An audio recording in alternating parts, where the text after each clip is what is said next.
You should all sit really close together.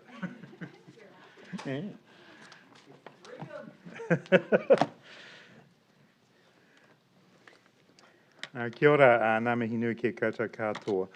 I'll hand over to Dr. Caroline McElnay in a moment for an update on the latest case numbers before sharing a few comments with you and then taking your questions. Dr. McElnay. Thank you, Deputy Prime Minister, and kia ora koutou katoa. 1 o'clock media statement provides a summary of today's cases, so I'll just give a brief overview. There are 92 new COVID-19 cases in the community reported today. Of these, 80 are in Auckland, 2 are in Waikato, 1 in Northland, 5 in the Bay of Plenty, 1 in Lakes DHB, 1 in Nelson Marlborough, and 2 are in Taranaki. We are also advising of 3 additional cases in Taranaki who are known contacts with an established link, bringing the total number of active cases in the region to 5. The cases are self-isolating across 3 separate households in New Plymouth, Rotorua and Waikato. On the advice of the local health unit, public health unit, Devon Intermediate School in New Plymouth has closed today after it was linked to one of the cases. Close contacts associated with the school have been identified and is underway. Case interviews are ongoing and any further locations of interest will be published as usual on the Ministry of Health website. With regards to hospitalisations, there's been a decrease from yesterday and we have 79 people in hospital with COVID-19, including 4 people who are still being assessed.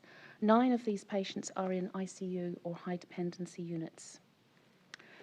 On vaccine, very pleasingly, we can advise that Waitemata and Canterbury have now become the 3rd and 4th District Health Board areas after Auckland and Capital and Coast to reach 90% fully vaccinated. Also, the average across Metro Auckland DHBs has now reached 90% fully vaccinated. That's fantastic progress. Tamaki Makaurau has borne the brunt of the Delta outbreak and its people have been the vanguard of Aotearoa's vaccination efforts. Really want to thank all of our health providers and all Aucklanders across the region. They can all share the credit for reaching those fantastic milestones. On My Vaccine Pass, the Ministry has now issued more than 3.25 million My Vaccine Passes. Again, that's a mammoth effort in just over a fortnight, and I'd like to thank all of those involved, including, of course, those who have downloaded theirs. It means nearly 90% of all vaccinated New Zealanders now have their passes. Additionally, more than 370,000 international vaccination certificates have been issued so far, with those numbers continuing to climb. While many of us are looking forward to greater freedoms under the COVID-19 protection framework, we must remain vigilant. Today, we are reporting unexpected detections from wastewater samples taken in Matamata on the 29th of November and Gisborne on the 1st of December. Follow-up samples are underway.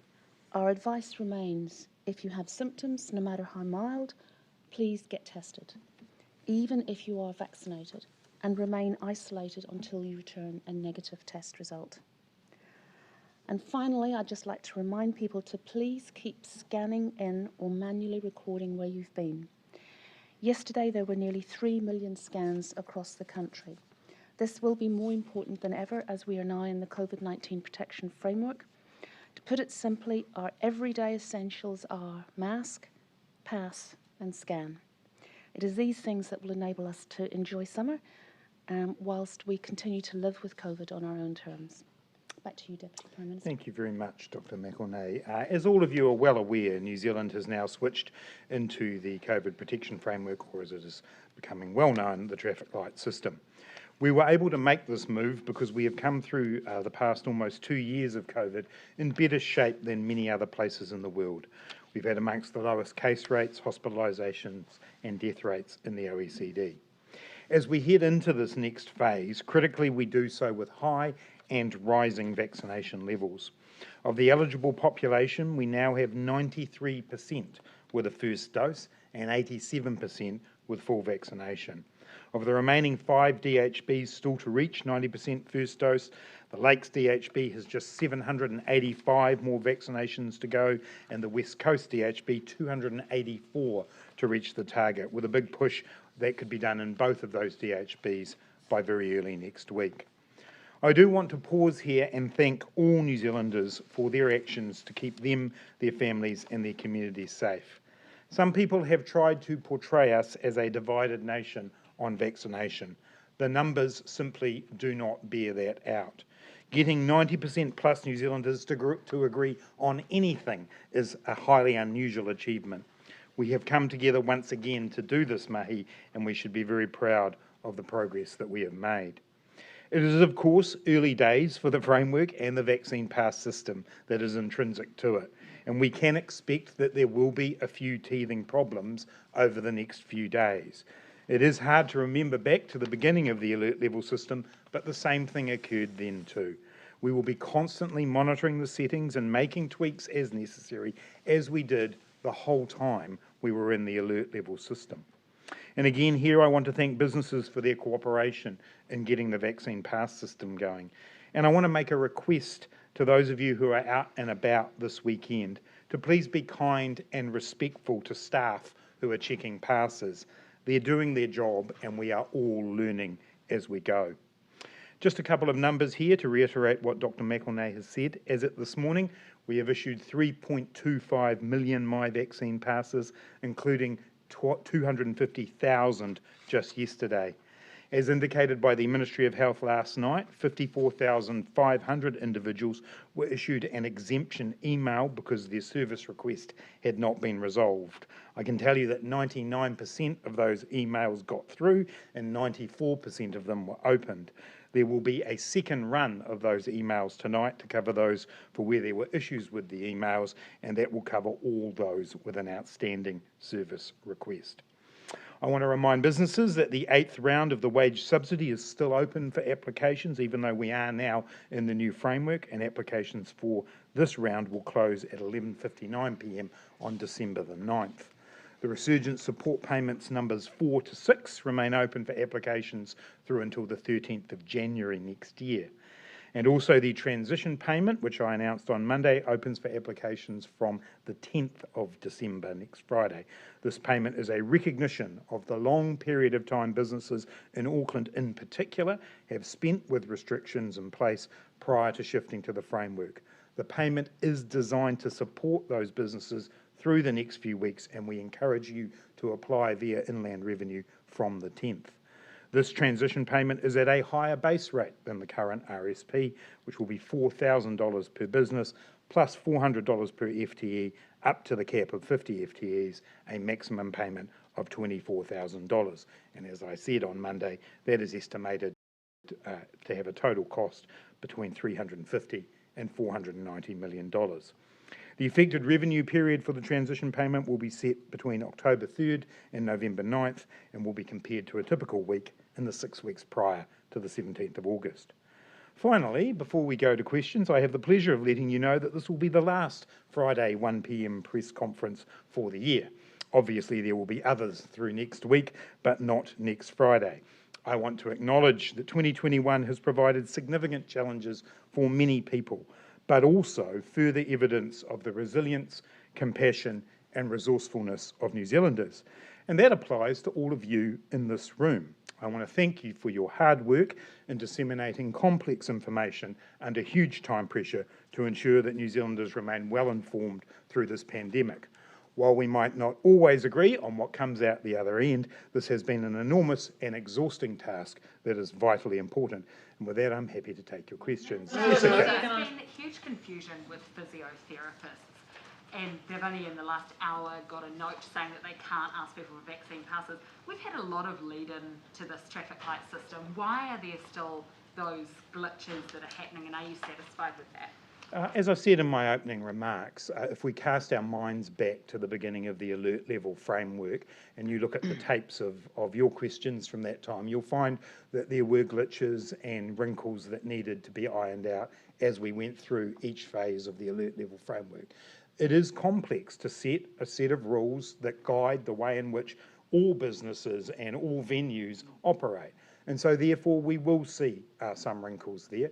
I'm sure that the physiotherapists as close contact businesses and ones that are involved in that healthcare system, they've always, and you'll recall we've had some conversations about them at higher alert levels as well, they do sit in a space that may have caused some confusion. I'm pleased to hear that it's been resolved. And councils, what's your expectation with them with vaccine passes? Because I know the Upper Hutt City Council have said no, they don't require vaccine passes, and they are now reconsidering that. But what expectations do you have for councils? So councils run public facilities, and we have given them the ability to be able to decide how they will work. Not unlike private companies who will also be deciding how they work. Some councils have taken the decision to require passes, others have not. Obviously, in the end, it is the facilities that they run. I know particularly in the area of libraries, for example, there's been concerns that they are almost like an essential service in some places for some people, and councils have taken decisions with that in mind. What I would simply ask is that they're clear in their communication and that people understand how that works. But in the end, they are their own authorities and they have the ability, as a private business does, to make their own decisions. Thank you. There's another case in Nelson today. So what's the advice you're getting around how bad that outbreak there could get? I'll hand over to Dr. McElnay, but this morning on the call that we had, we did not get any advice that it was moving beyond what we would expect. Obviously, we've seen excellent testing numbers, I think around 1,400 tests over the last day or so, which is encouraging to then not have too many extra cases today. But like everyone in New Zealand, we're asking the people of Nelson to be vigilant. I think it is an important note that Dr. McElnay made at the start. While we've done very well and it's encouraging to see the overall case numbers coming down, we still have to be vigilant. COVID is still a serious virus for many people, and we do need people to take basic public health precautions, but particularly to be tested if they have symptoms. Dr. McElnay? No, thank you. They've got 14 active cases in the Nelson Marlborough District Health Board area. The Public Health Unit is working very hard with local businesses that have been affected, and I think there's a school in particular, as I mentioned, that's been affected. And the Public Health Unit there is really sort of managing all of those cases and their contacts. And it's hard to say whether we would get more cases. We certainly see in these situations that where we see the highest level of risk is within households. So if there's been a case in a household, we usually do expect to see some further cases. But at this stage, we've no particular cause for alarm in Nelson Marlborough. Testing rates, as the Deputy Prime Minister said, have been up, which is really good because that's what we want to see. We do want to pick up cases. And so should the community there be concerned or be preparing for a move to red, or what is the threshold there? That isn't on the cards at this point. As Dr. McElnay says, the outbreak is not causing us alarm, but as I would just repeat what I said, we do need people to be vigilant, to wear their masks, to make sure that they keep the appropriate levels of physical distancing depending on the circumstances they're in. But especially to be tested. I mean, not specifically on this outbreak, but more generally, we are seeing people present quite late in terms of their symptoms. And so we do still need people to be thinking, if I've got any of those symptoms that we've traditionally associated with COVID-19, be it a cough or a runny nose or a sore throat, do get tested, because that way we can get onto it early. Minister, you talked about a divided nation. Should the vaccinated people have anything to fear from the unvaccinated? Well, we've set a system up, Barry, to make sure that we are supporting everyone in New Zealand to stay safe. And the whole point of vaccination passes is that in high-risk environments, we're asking for them. The point I was making is that when we have over 90% of New Zealanders with their first dose, I'm simply not going to accept that we are a divided nation. There are people who hold different views about vaccination. People are entitled to hold those different views, but I think as a country we've come together amazingly over the last few months to see those vaccination rates rise. We have set up a framework that is designed to keep New Zealanders safe, and I believe that we'll do that. Perhaps Dr. McElnay would like to comment on the health risk for others with unvaccinated people? Well, just to back up what the Deputy Prime Minister says, we've got very high rates of vaccination, and so vaccination is always a mixture of individual protection that the vaccine gives you as an individual, but also the protection as a community. I think what we're seeing is with those very high rates that we can be assured going forward that our risk for COVID, as we've seen, is declining, and we're seeing that with the case numbers, particularly in Auckland, those very encouraging fall in numbers, and I think it's about the combination of those high vaccination rates plus the protections that we've put in place through the framework. Mr Robertson, can you clarify also, for once and for all, what is the situation with Māori manning roadblocks in Northland? So the roadblocks in Northland are police checkpoints, and as good policing would dictate, they've worked closely with the community, and in this case with iwi, around the design of those, and they will be working with them as those checkpoints occur. But it's really important to note that they are police checkpoints, and the police are the people who are in charge of those checkpoints, working closely with iwi. I actually want to congratulate both the police in Northland and local iwi for working together on this, to coming up with a solution that's appropriate for that community. Northland still has one of the lowest vaccination rates in the country, and there is still a need to be cautious. And so, the police know how to do this. They've worked closely with the community before, and I'm sure it'll be fine. Do Māori under the Health Act have the right to pull over cars? Under the Health Act, there's a Section 22 order that allows iwi to work with the police.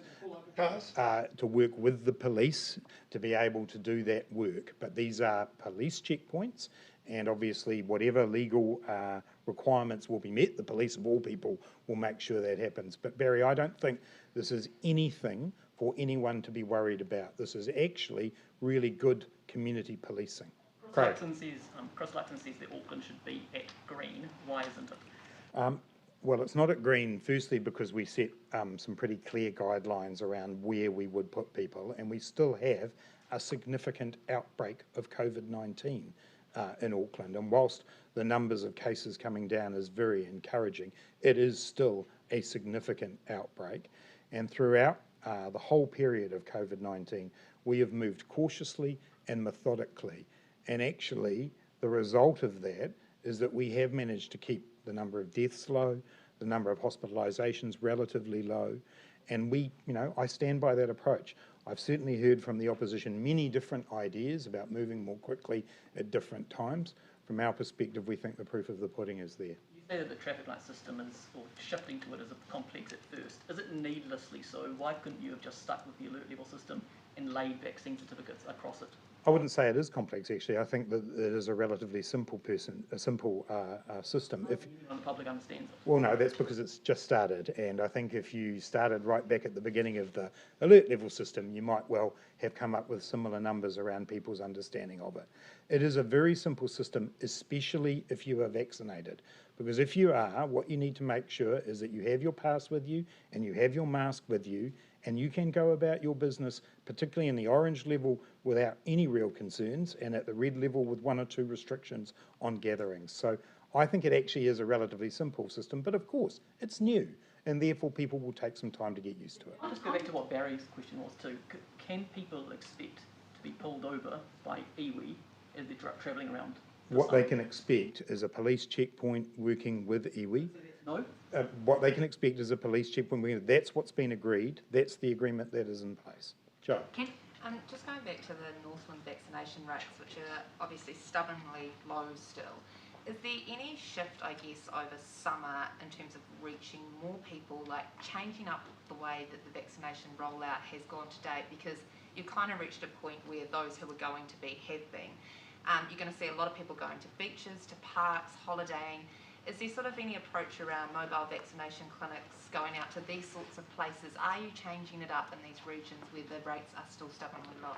The first thing I'd say is we already have changed it up, and I think over the course of particularly the last month to 6 weeks, the idea that we can set up static places and expect people to come, we've moved progressively away from that. So there are already a number of mobile vaccination clinics and processes in Northland, and yes, I do expect that over the summer period that will continue.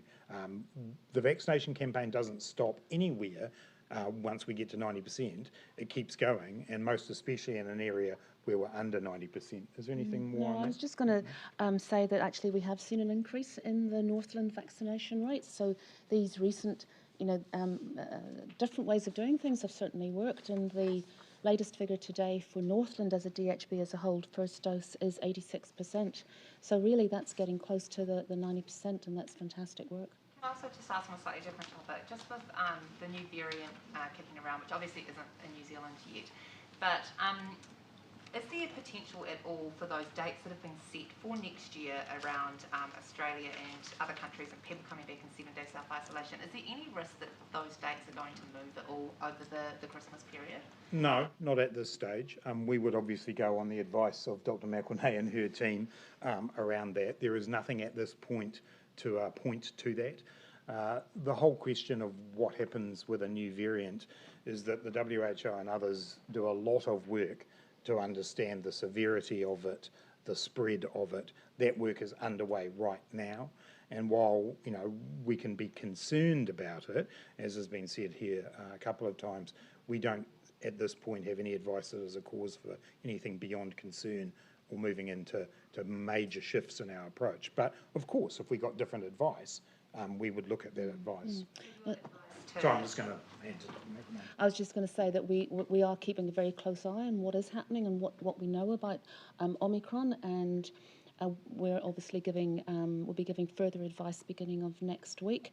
This is a period when scientists across the world are particularly looking at the severity of the disease, because it does appear to be more transmissible, but it's really about the severity of the disease, and then in particular whether or not you can get either reinfection once you've had a past infection, or whether there's any suggestion that the vaccine may not be as effective, and we don't yet have that information, and that's what we really need in order to be able to advise a different way of doing things. And bear in mind, just the other point I'd make on that is obviously what we do have is Delta, and what we do know is that Delta is highly transmissible, and therefore the systems we put in place, the precautions we have, the way we've moved cautiously is actually already directed towards a highly transmissible and quite severe variant. So we actually do have those systems in place, and while we don't know yet the full details of Omicron, we have made the decisions we've made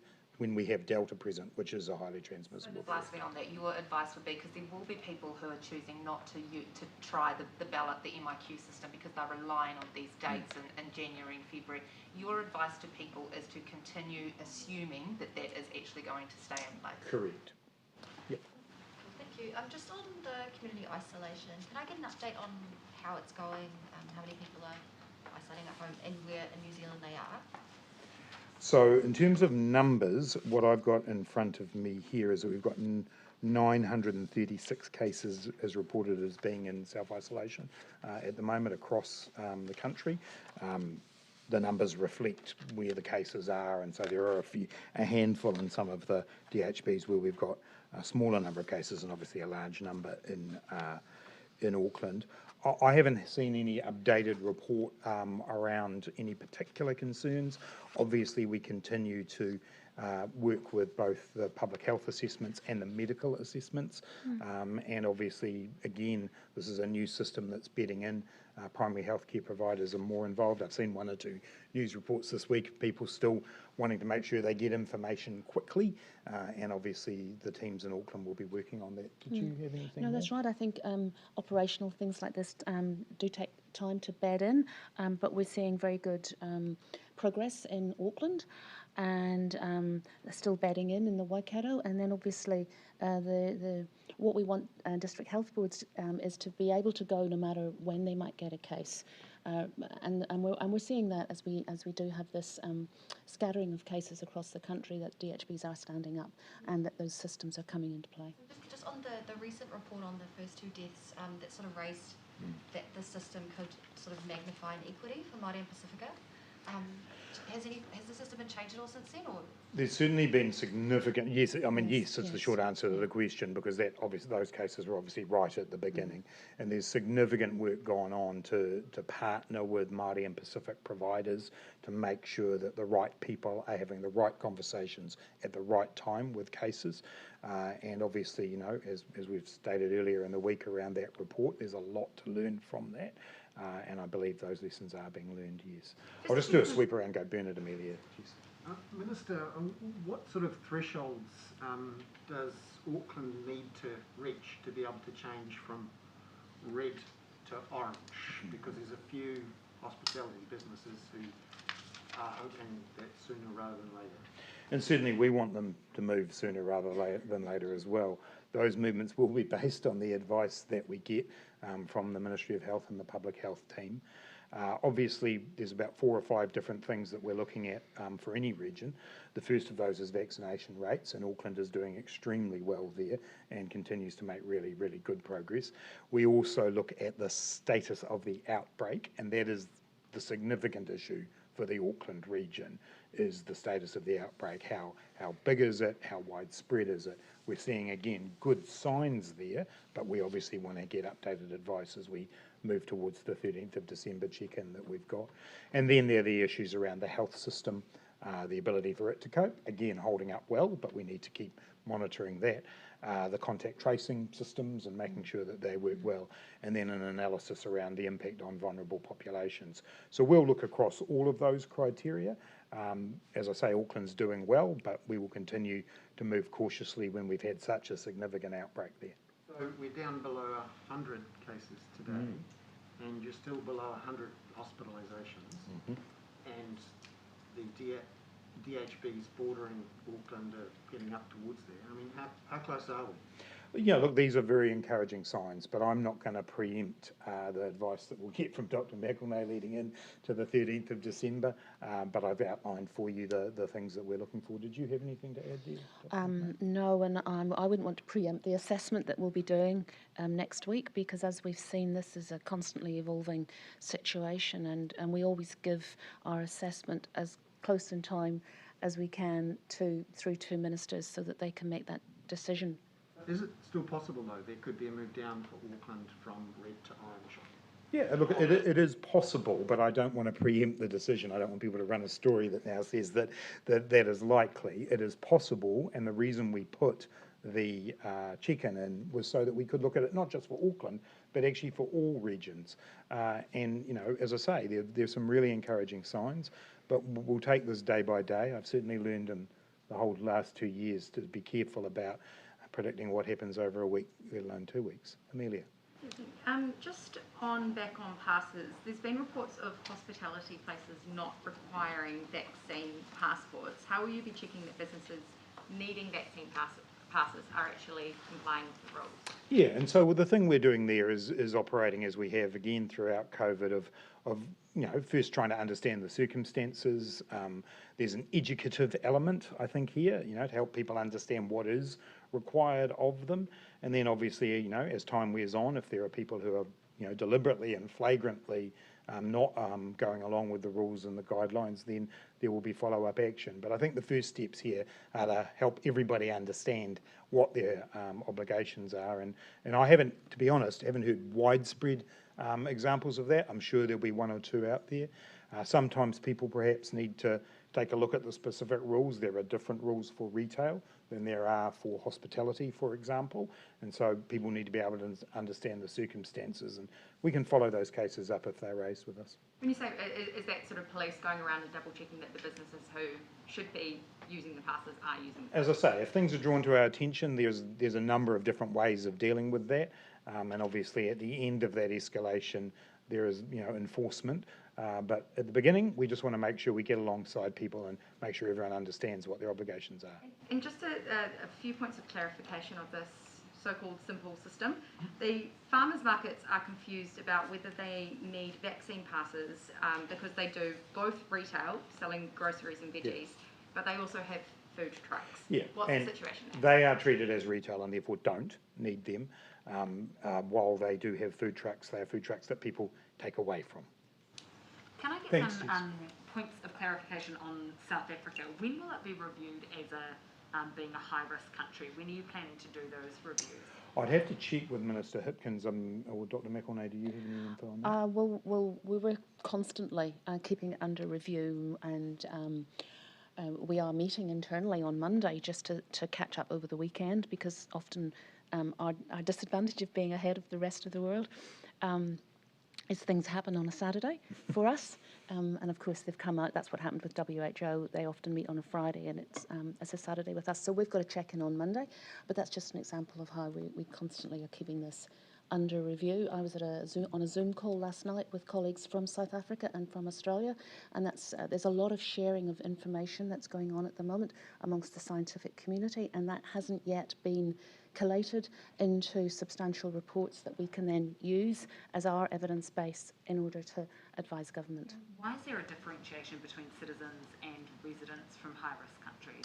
So that comes back to Bill of Rights Act obligations that we have, and we obviously look carefully at how we can manage travel from a high-risk, very high-risk country, whilst also fulfilling our obligations to citizens and residents indeed. So it's a method of being able to control the volume of travel whilst also fulfilling our legal obligations. In terms of ICU beds, which was an announcement that came this morning, why now? Why was this not prioritised before? Oh, look, it's been an ongoing period of prioritisation, and one of the things we've done is work with district health boards around New Zealand about what the needs that they have are. A number of them have been doing work to ensure that they can cope in the event that they have an increase in the number of cases, but equally we're determined to make sure that right across New Zealand we have a health system that's fit for purpose. That's always going to be an ongoing issue. Are you particularly nervous at the moment on the cusp of Christmas?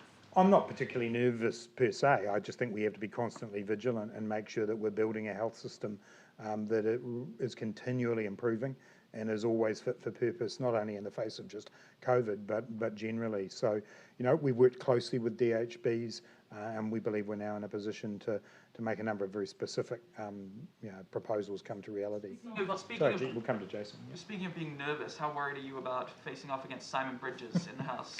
I like the way you always manage to try and draw it somehow vaguely back to COVID, Jason. I'm looking forward to seeing Mr. Bridges, and I'll treat him with the respect that I have the other 5 national finance spokespeople I've dealt with. Is that a bit of a dig there, other 5? No, it's a fact. Some pharmacies are charging to supply and print certificates. Are you comfortable with that? They shouldn't be. No. They shouldn't know that. That's very clear. They should not be charging. I've been briefed that some pharmacists, some pharmacies are printing, but then they're also offering to laminate. That's different. If they're providing a lamination service, I can understand the charging for that, but they should not be charging for the printing of vaccine passes.